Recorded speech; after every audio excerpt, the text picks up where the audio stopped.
여전히 이 땅은 전쟁의 소식이 끊이지 않는 것을 보게 됩니다. 자, 우리가 알고 있는 것처럼 이 러시아와 우크라이나 전쟁은 벌써 이제 내년 4월, 2월이면 말이 4년째가 되는 거예요. 아주 엄청난. 얼마나 많은 사람이 죽었는지 어떤 통계를 보니까 러시아 군만 100만 명이 죽었다, 그런 통계도 있더라고요. 우리가 잘 알려지지 않아서 그렇지, 축소해서 그렇지 엄청난 지금 사람들이 전쟁을 통해서 죽고 있다는 소식을 우리가 듣게 됩니다. 또 이것뿐인가요? 오래전부터 이스라엘과 이제 아랍 그 나라들과의 그 전쟁, 또 그 다툼과 그 긴장 관계는 언제, 지금 하마스와의 그 전쟁도 있었지만 언제든지 폭발할 수 있는 그러한 분위기, 또 그러한 위험 가운데 있죠. 뿐만 아니라 또 인도와 파키스탄도 여전히 늘 그런 국경을 마주하고 있으면서 늘 이렇게 분쟁이 심한, 안타까운 것은 뭐냐면 둘 다가 핵을 가지고 있어서 여차하면 이제 핵전쟁으로 번질 수도 있다, 그런 위기감이 항상 내재되어 있다는 거죠.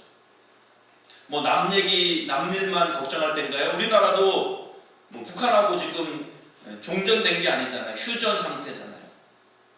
언제도 전쟁이 일어나도 이상하지 않을 만큼의 위기가 우리나라가 항상 도사리고 있는 것을 볼 때 어느 시대보다 평화가 필요한 시대가 요즘 시대, 이 시대인 줄로 믿습니다.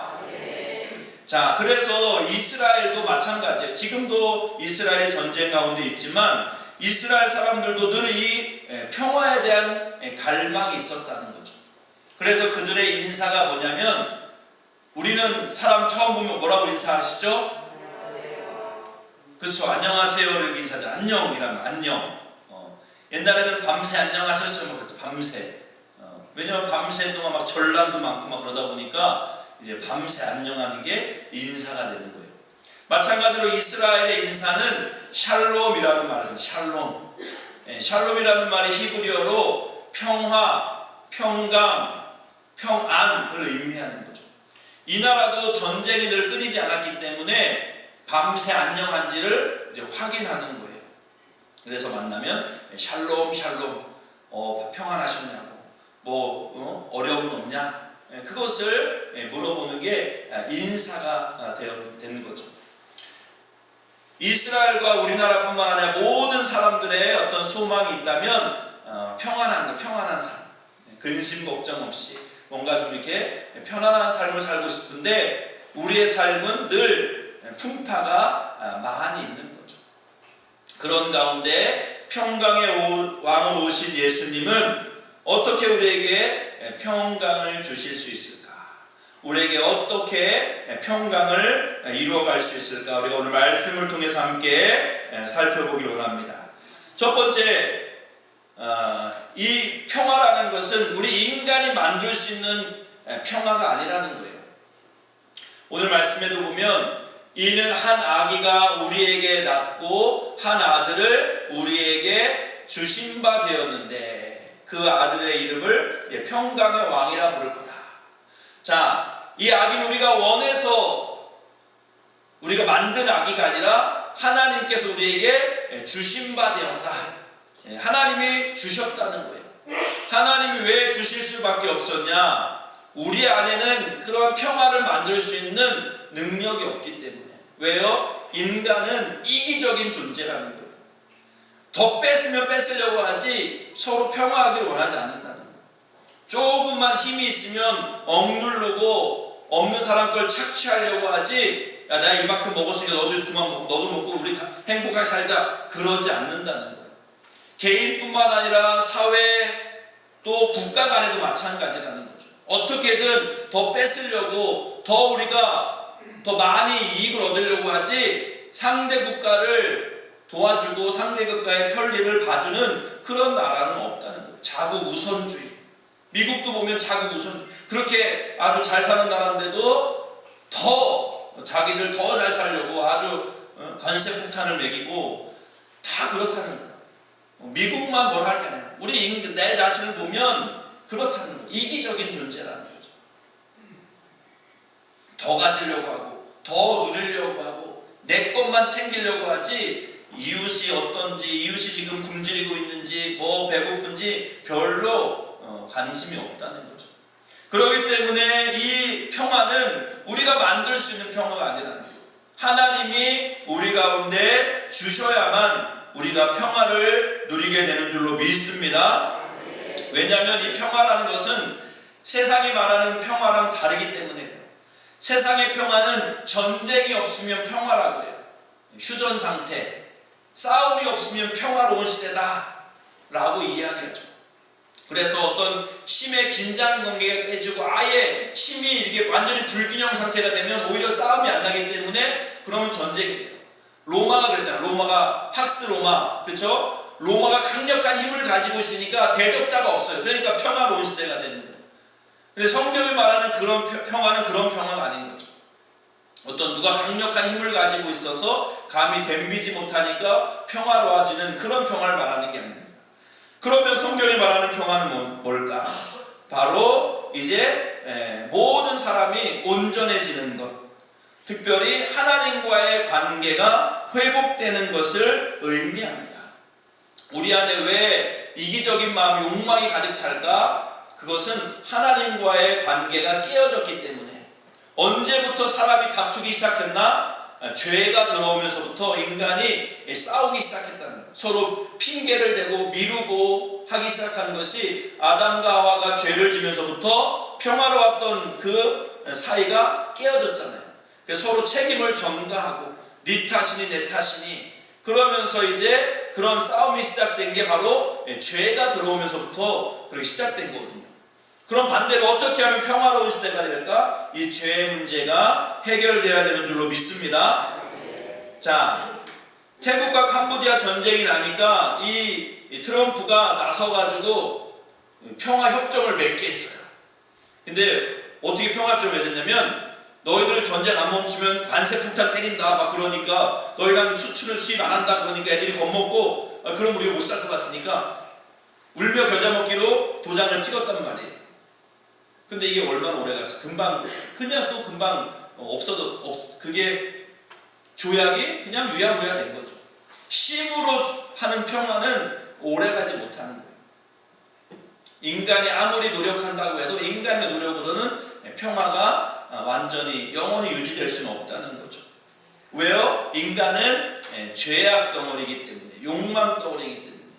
그래서 진정한 평화는 우리의 죄의 문제가 하나님과의 관계가 회복될 때만 우리에게 영원한 진정한 평화가 임하게 되는 줄로 믿습니다.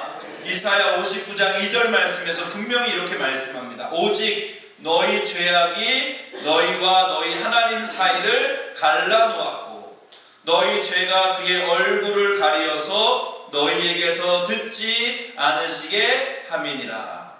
이게 무슨 말이냐면 우리의 인간의 죄로 인해서 하나님과 관계가 완전히 깨어졌다는 거죠. 그래서 인간은 하나님 뜻과는 상관없이 자신의 어떤 그 죄악이 자신을 욕망 덩어리로 만들어버리는, 그리하여 평화보다는 전쟁을, 착취를 더 요구하는 그러한 모습이 되었다는 거죠. 그렇기 때문에 반대로 어떻게 평화가 임할까? 하나님이 주시는 평화, 하나님과 우리의 관계가 회복될 때 우리 비로소 우리 사이에서 우리 인간의 모습 가운데서 평화가 임하게 되는 줄로 믿습니다. 그래서 예수님을 메시아를 이 땅에 보내주실 때 그 메시아의 이름을 뭐라고 부른다고요? 평강의 왕이라 그렇게 불려질 거다 얘기하십니다. 예수님은 이 땅에 오셔서 우리에게 평강, 평화를 주신 분이신 줄로 믿습니다.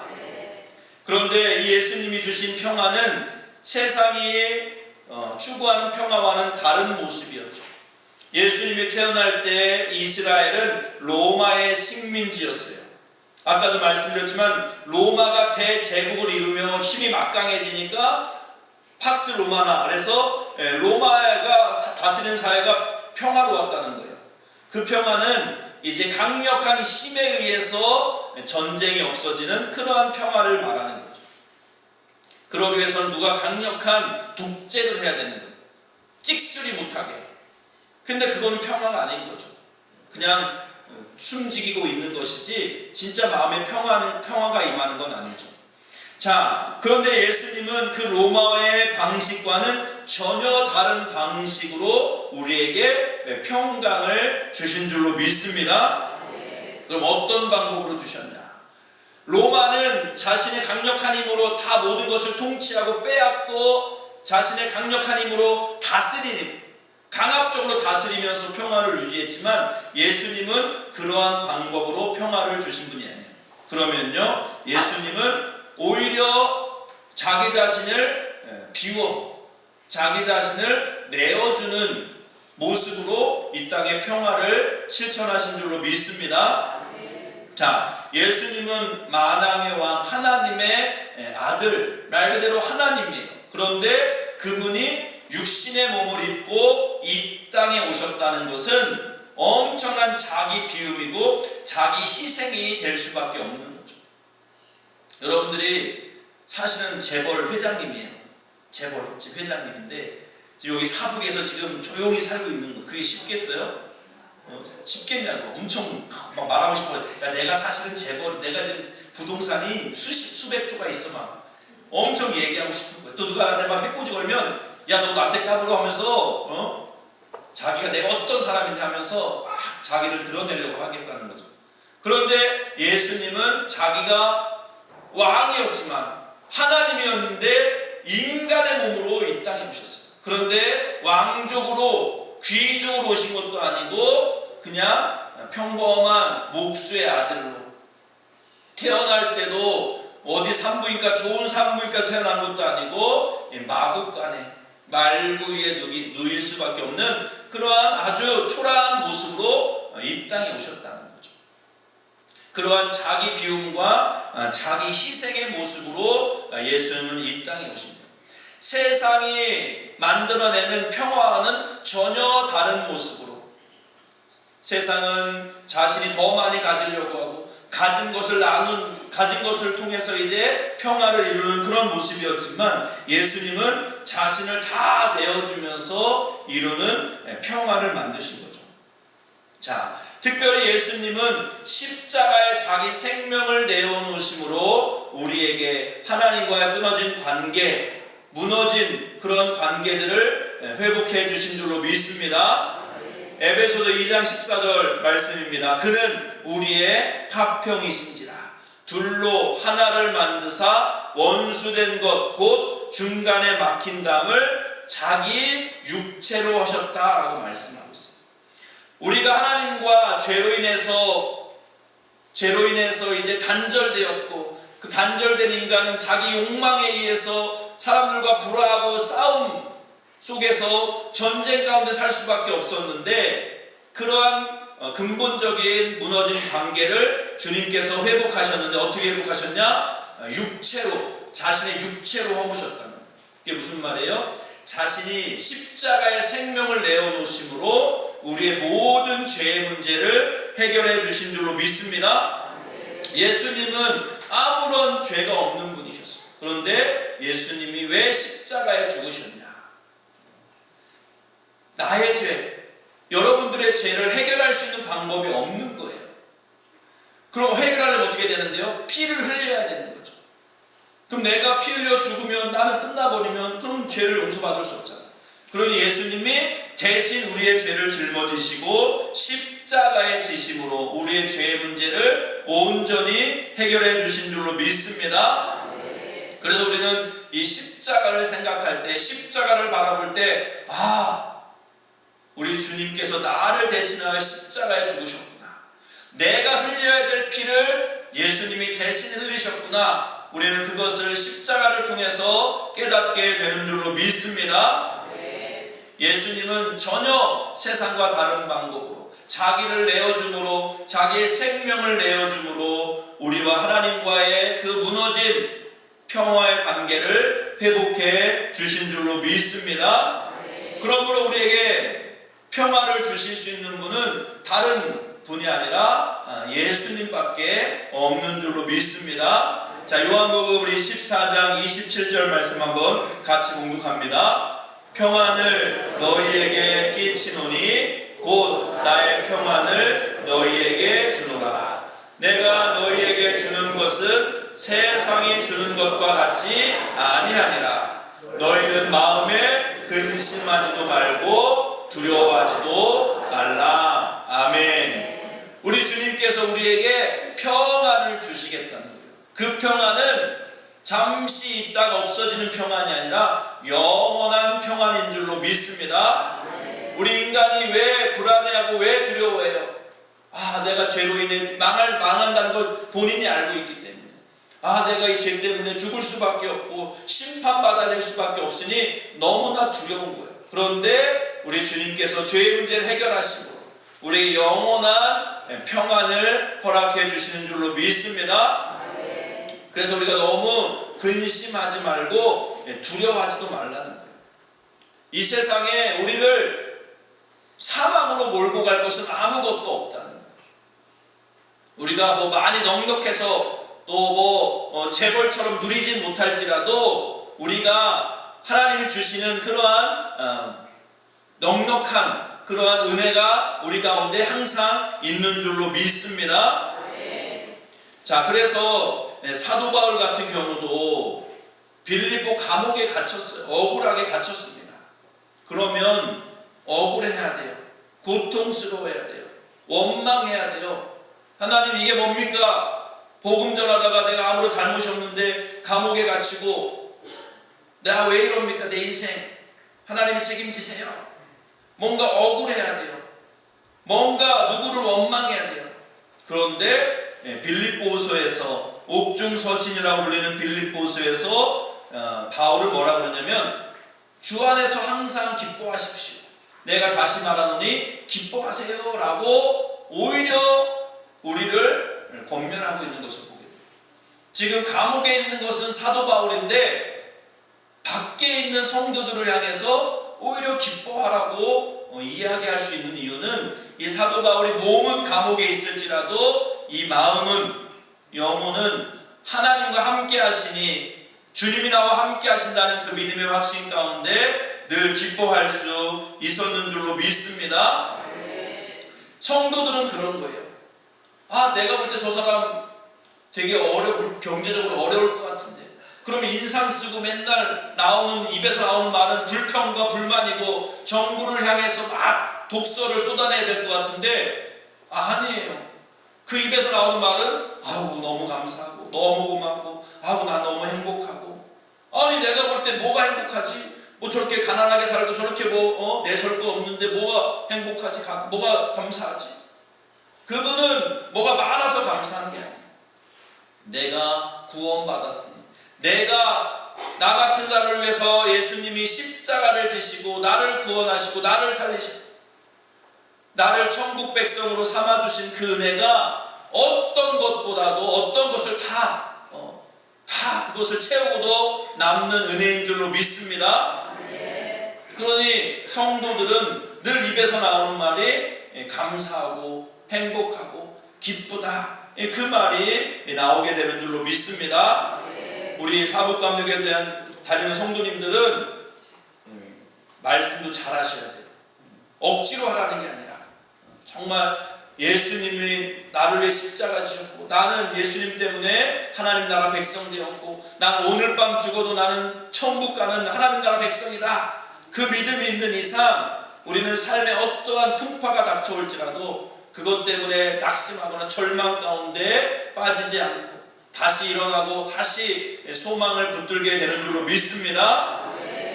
그래서 세상 사람들이 궁금해야 돼요. 아니, 사복감리교에 다니는 성도들은 뭘 저렇게 행복해하고 뭘 저렇게 기뻐하고 얼굴에 항상 인상이 쓰는 것 아니냐, 항상 뭔가 이렇게 밝고 웃고 왜 이렇게 행복해 보이지? 사복감리교에 가면 돈을 많이 주나? 그럴 정도로, 그렇게 궁금해할 정도로 여러분들은 얼굴에 책임을 지셔야 돼요. 여러분들 얼굴에 책임을 지셔야 됩니다. 한번 옆에 분 보세요. 얼굴이 어떠신지. 뭔가 밝고 환한지 아니면 근심 걱정이 충만한지.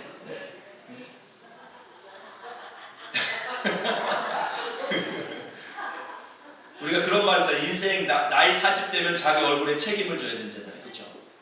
저도 이제 벌써 50이 돼가기 때문에 얼굴에 책임을 져야 돼요. 여러분도 얼굴에 책임을 지셔야 돼요. 정말 얼굴만 봐도 이분이 정말 예수님을 믿는지, 하나님이 살아계신 걸 믿는지, 아니면 그냥 교회만 왔다 갔다 하는지 얼굴만 봐도 알 수 있습니다. 바라긴 저와 여러분들이 정말 예수님이 나를 위해 십자가 지셨고, 나는 예수님 때문에 구원받았고, 나는 오늘 죽어도 천국 간다는 그런 믿음과 확신 가운데 살아갈 수 있기를 간절히 축원드립니다. 자, 그래서 이제 우리 교회는 교회 다니는 우리 성도들은 평화의 도구로 쓰임받아야 될 줄로 믿습니다. 마태복음 5장 9절 말씀에 보면 화평케 하는 자는 복이 있나니 그들이 하나님의 아들이라 일컬음을 받을 것입니다 라고 말씀하고 있어요. 하나님의 자녀가 된 사람들의 특징은 뭐냐면 화평케 하는 자라는 거예요. 화평. 반대가 되면 안 됩니다. 갑자기 평화로운 이 사람이 막 싸움 나고 막 싸움을 부추기고 그러면 안 돼요. 우리가 가는 곳은 평화를 만드는 곳이 돼야 돼요. 다툼이 있었는데 이 사람이 가면 화해가 되고 평화로워지죠. 분위기가 아주 좋아져. 반대로 막 분위기 썰렁해지고 분위기 삭막해지고 막 그러면 안 되는 거죠. 하나님이 우리를 평화의 도구로 또 평화를 만드는 피스메이커로 우리를 부르신 줄로 믿습니다. 그래서 먼저는 우리 교회가 평화로워야 되고, 또 우리 가정이 평화로워야 되고, 또 우리 나라가 평화로워야 될 줄로 믿습니다. 그러기 위해서는 이 평화를 만드는 사람들이 곳곳에 있어야 되는 거죠. 저와 여러분들이 그러한 평화를 만드는 자들이 되어야 할 줄로 믿습니다. 우리는 피스메이커가 돼요. 피스메이커. 노벨 평화상을 받으려고 피스메이커가 되는 게 아니라 우리의 존재 자체가 피스메이커예요. 하나님이 우리를 너무나 사랑하시고, 내가 하나님께 사랑받는 존재니 우리는 어디 가서 주눅들 필요가 없는 거예요. 왜? 나는 하나님의 자녀니까. 여러분들 재벌 2세 3세는 어디 가서 주눅 드는 법이 없어요. 왜 내가 재벌 3세인데? 부러울 게 없는 거예요. 여러분들은 재벌 2세 3세보다 더 권세가 있고 더 능력 있는 하나님의 자녀인 줄로 믿습니다. 주눅 들 필요가 없어요. 하나님이 내 편이시고 하나님 나와 함께 하시고 내 기도를 들으시는 줄로 믿습니다. 그래서 우리는 어디 가든지 평화를 만드는 그러한 자들이 되어야 할 줄로 믿습니다. 자, 유명한 분이 있습니다. 성 프란시스코라는 그러한 수도사가 있습니다. 이분이 평화의 기도라는 그러한 기도문을 쓰셨는데, 우리 성도들을 바로 평강의 왕으로 오신 예수님을 모시고 사는 우리들의 삶의 모습이 되어야 할 줄로 믿습니다. 제가 한번 기도문을 한번 읽어보겠습니다.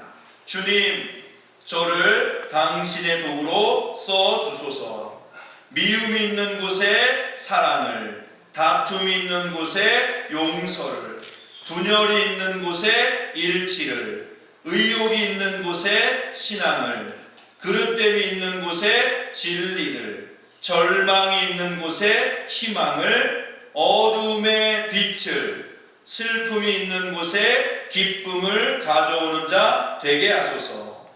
위로받기보다는 위로하고, 이해받기보다는 이해하며, 사랑받기보다는 사랑하게 하여 주소서.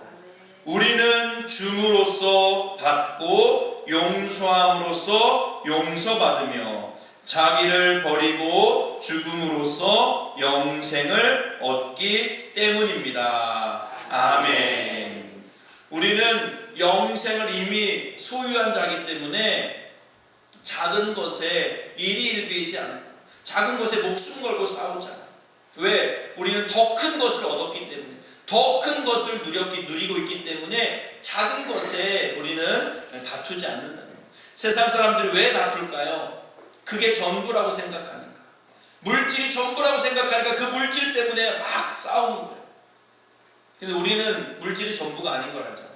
아무리 물질이 많아도 천국을 살 수는 없는 거잖아요. 근데 우리는 수억금을 줘도 살 수 없는 천국을 소유한 자니 그 작은 것에 일희일비하지 않고 그것에 목숨 걸지 않게 되는 줄로 믿습니다. 그래서 우리는 용서하고 서로 이해할 수 있는 그런 넉넉한 마음을 품은 자들이 되어야 할 줄로 믿습니다. 우리가 있는 곳에서 이 평화의 도구로 쓰임받는 저와 여러분들 될 수 있기를 바랍니다. 먼저는 가정에서, 또 교회에서, 또 우리 사회에서, 우리 나라가 정말 다들 민감해 있고 지금 경제적으로 많이 위축되어 있어서 다 민감해져 있고 다 날카로워져 있거든요. 그럴 때 우리가 들어가서 평화를 실천함으로 우리가 있는 곳이 정말 평화로운 평강이 넘치는 그러한 공동체, 그러한 사회를 만들어갈 수 있는 저와 여러분들 피스메이커 될 수 있기를 주님의 이름으로 간절히 축원드립니다. 아멘. 자, 우리 말씀 기억하면서 우리 찬양합니다.